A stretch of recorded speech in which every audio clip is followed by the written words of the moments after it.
श्रीमान रामेन डेका जी, यहाँ के लोकप्रिय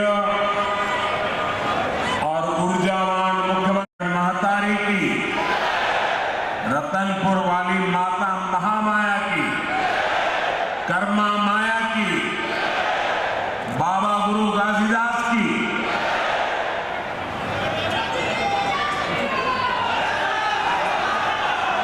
जम्मू संगीत साथी जहूरिया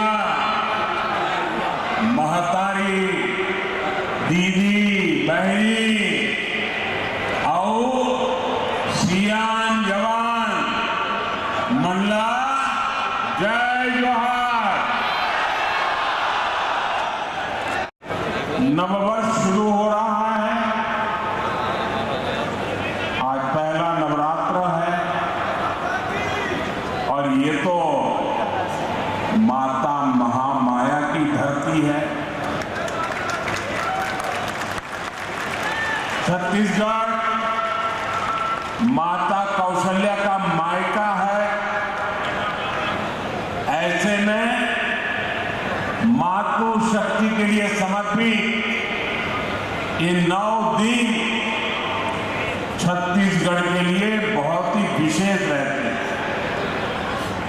और मेरा परम सौभाग्य है कि नवरात्र के पहले दिन मैं यहां पहुंचा। अभी कुछ ही दिन पहले भक्त शिरोमणि माता कर्मा के नाम पर डाक टिकट भी जारी हुआ। मैं आप सभी को इसकी बधाई देता हूं। साथियों, हमने आपसे एक और वायदा पूरा किया।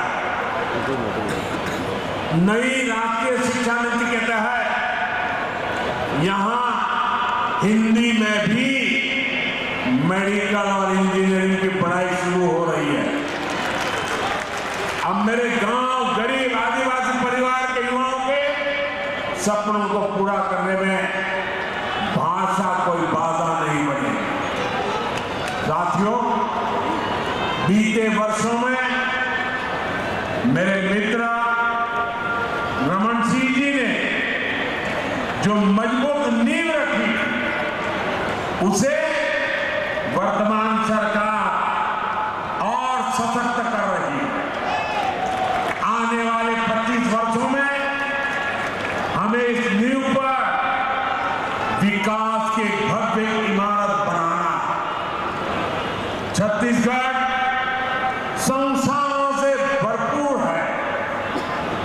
छत्तीसगढ़ सपनों से भरपूर है। छत्तीसगढ़ सामर्थ्य से भरपूर है।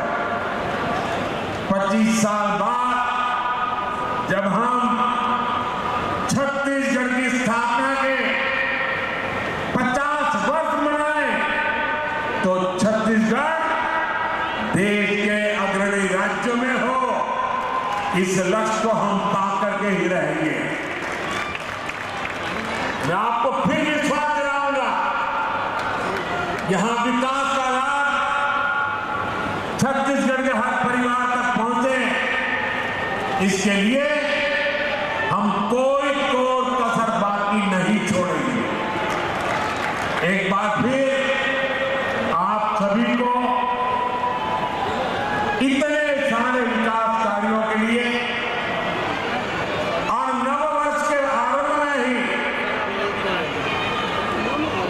बहुत बड़े सपने लेकर के जो यात्रा आरंभ हो रही है, उसके लिए मैं आपको बहुत बहुत बधाई देता हूं। बहुत बहुत धन्यवाद। कई इलाकों में पहली बार ट्रेन पहुंच रही है।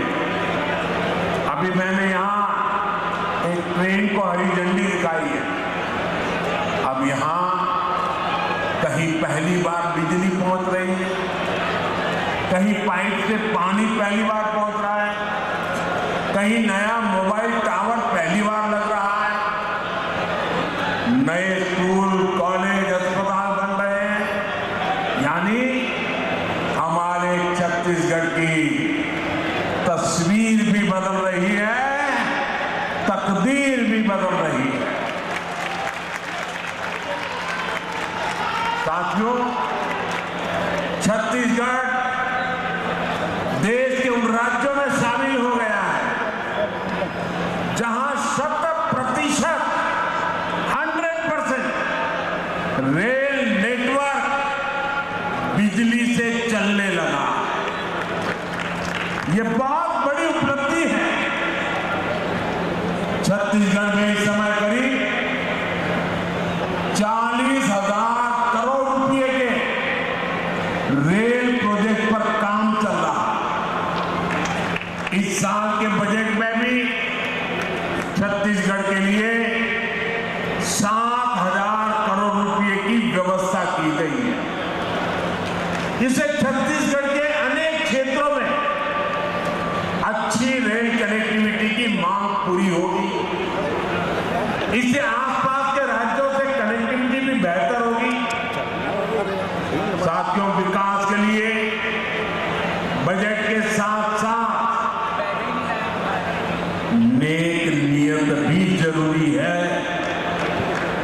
अगर कांग्रेस की तरह मन और मस्तिष्क में बेईमानी भरी हो तो बड़े से बड़े खजाने भी खाली हो जाते हैं। यही स्थिति हमने कांग्रेस के शासन के दौरान देखी है। इस कारण आदिवासी अंचलों तक विकास नहीं पहुंच पाया। हमारे सामने कोयले का उदाहरण है। छत्तीसगढ़ में बहुत बड़ी मात्रा में कोयला है, लेकिन यहाँ आपको जरूरत भर की बिजली नहीं मिल पाती। कांग्रेस के समय में बिजली की हालत खस्ता हाल थी। यहाँ पर बिजली के कारखानों पर उतना काम नहीं किया गया। आज हमारी सरकार यहाँ नए बिजली कारखाने लगवा रही है।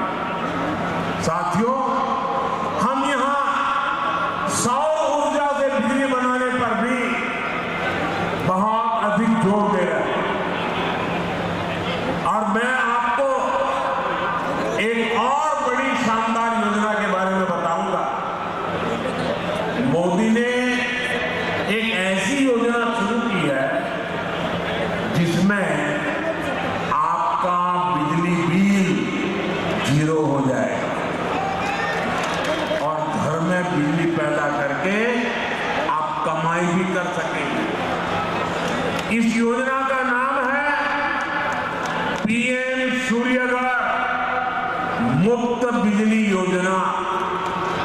इसके लिए हमारी सरकार हर घर को सोलर पैनल लगाने के लिए 70-80 हजार रुपए की मदद दे रही है। यहां छत्तीसगढ़ में भी 2 लाख से ज्यादा परिवारों ने पीएम सूर्यघर मुफ्त बिजली योजना में अपना रजिस्ट्रेशन करा दिया। नेक नियत का एक और उदाहरण गैस पाइपलाइन भी है। छत्तीसगढ़ समंदर से दूर है, तो यहां तक गैस पहुंचाना इतना आसान नहीं है। पहले जो सरकार थी उसने गैस पाइपलाइन पर भी जरूरी खर्च नहीं किया। हम इस चुनौती का भी समाधान कर रहे हैं। हमारी सरकार यहां गैस पाइपलाइन बिछा रही है। इससे पेट्रोलियम से जुड़े उत्पादों को ट्रकों से ट्रांसपोर्ट करने की मजबूरी कम होगी। ये चीजें कम कीमत में आप लोगों को मिलने लगेगी। गैस पाइपलाइन आने से यहां सीएनजी से गाड़ियां चल पाएंगी। इसका एक और फायदा होगा, घरों में खाना बनाने की गैस अब पाइप से भी आ पाएगी। जैसे पाइप से पानी आता है किचन में, वैसे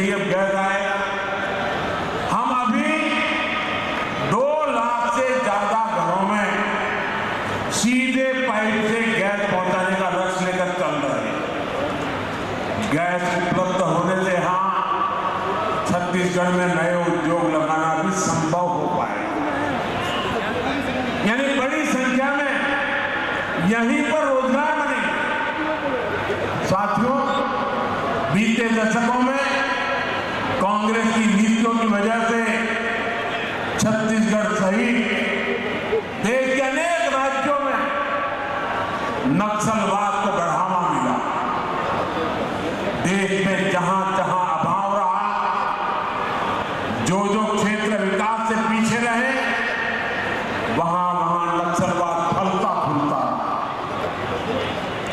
लेकिन जिस दल ने 60 साल सरकार चलाई, उसने क्या किया?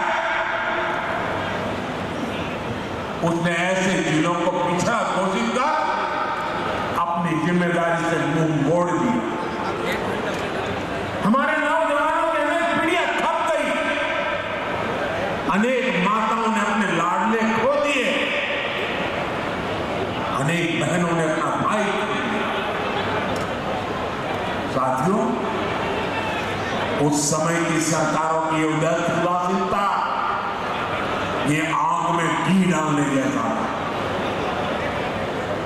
आपने तो खुद सहा है, देखा है, छत्तीसगढ़ में कितने ही जिलों में सबसे पिछड़े आदिवासी परिवार है, उनकी कांग्रेस सरकार ने कभी सुध नहीं। हमने गरीब आदिवासियों के शौचालय की चिंता की, स्वच्छ भारत अभियान चलाया, हमने गरीब आदिवासियों के इलाज की चिंता की, 5 लाख रुपए तक मुफ्त इलाज देने वाली आयुष्मान भारत योजना चलाई। हमने आपके लिए सस्ती दवा की चिंता की, 80% छूट देने वाली पीएम जन औषधि केंद्र खोले। साथियों, जो लोग सामाजिक न्याय पर झूठ बोलते हैं, उन्हीं लोगों ने आदिवासी समाज को भूला रखा। इसलिए तो मैं कहता हूं, जिसको किसी ने नहीं पूछा, उसको मोदी पूजता है।